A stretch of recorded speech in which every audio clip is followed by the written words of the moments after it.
Good evening বন্ধুরা, আপনারা দেখছেন সিভিল গুরুজি মুম্বাই থেকে। তো আমাদের ওয়ারলি ঘোরা হয়ে গেছে, এখন আমরা যাব মারিন ড্রাইভে। আর আপনারা এই জায়গাটা দেখতে পাচ্ছেন, এটা হচ্ছে এখান থেকে যে কোনো গাড়ি হোক না কেন খুব শীঘ্রই পাওয়া যায়। এর জন্যে এখানেই দাঁড়িয়ে ওলার অপেক্ষা করছি। ওই দেখেন একটা সুন্দর বিল্ডিং দেখা যাচ্ছে, ওটা হচ্ছে মুকেশ আম্বানির মেয়ের বাড়ি। ভালো করে দেখেন, ওটা হচ্ছে মুকেশ আম্বানির মেয়ের বাড়ি। কিছু সময় পরে আপনাদের মুকেশ আম্বানির বাড়িও দেখাবো, যেটা ওয়ার্ল্ড ফেমাস বিল্ডিং। এক কথায় বলতে গেলে বুর্জ খালিফার থেকেও ওটা কিন্তু বেশি বাজেটে তৈরি হয়েছে। কালো বিল্ডিংয়ের পাশে বড় বড় দুটো ব্যালকানির যে বিল্ডিংটা দেখা যাচ্ছে, ওটাই হচ্ছে মুকেশ আম্বানির building, world famous building. Mukesh আম্বানির বিল্ডিং তৈরি করতে যেই টাকা খরচা হয়েছে, ওই টাকা দিয়ে পাশে যে কালো বিল্ডিংটা দেখা যাচ্ছে ওরকম 4টা বিল্ডিং খাড়া হয়ে যাবে। আমাদের গাড়ি চলতে চলতে সমুদ্রের নিচে যাবার সময় চলে আসছে। দেখেন এই ব্রিজই কিন্তু সমুদ্রের নিচ দিয়ে চলে যাবে।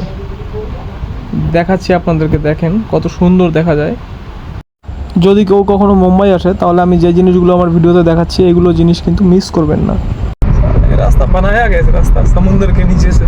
समुंदर नहीं, तो समुंदर के बाजू से ऊपर बिल्डिंग है, इसके ऊपर बिल्डिंग है। अच्छा, ये अंडरग्राउंड से मतलब मिट्टी के नीचे से? मिट्टी के नीचे से, समुद्र के बाजू से है। समुद्र के बाजू से मिट्टी के नीचे से, हाँ, और इसके ऊपर बिल्डिंग है। আচ্ছা। ফাইনালি সমুদ্রের নিচের থেকে বেরিয়ে আসছি, সামনেই মারিন ড্রাইভ।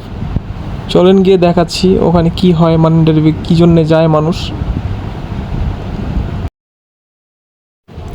জায়গাটা দেখুন আর ভাবুন তো, যে জায়গাটা কোথায় দেখেছেন। অনেক মুভিতে দেখে থাকবেন জায়গাটা, আর অনেক viral YouTube video, viral TikTok ভিডিওতেও দেখে থাকবেন। তো আমিও আসছি, আমার চ্যানেলটিকেও ভাইরাল করে দেন। ভিডিওটিকে একটা লাইক, কমেন্ট, শেয়ার করে দেন, আর চ্যানেলটিকে সাবস্ক্রাইব করে বেল আইকনটা বাজিয়ে দেন। খুব সুন্দর দেখা যাচ্ছে, তাই না? জোড়ায় জোড়ায় বসে আছে। এতটুকু জায়গা জুড়ে না, কিন্তু 5 থেকে 10 কিলোমিটার জায়গা জুড়ে এরকমভাবেই বসে আছে। আপনাদেরকে দেখাবো, 5 থেকে 10 কিলোমিটার জায়গায় এরকমভাবেই বসে আছে। এখানে শুধু গার্লফ্রেন্ড বয়ফ্রেন্ডই আসে না, কিন্তু এখানে অনেকে ফ্যামিলি নিয়ে আসে, অনেকে বন্ধুদের সঙ্গে আসে, অনেকে মিটিং করতে আসে, অফিসিয়াল মিটিং করতে আসে। জীবনের ওই পারে যদি আরেক জনম থাকে,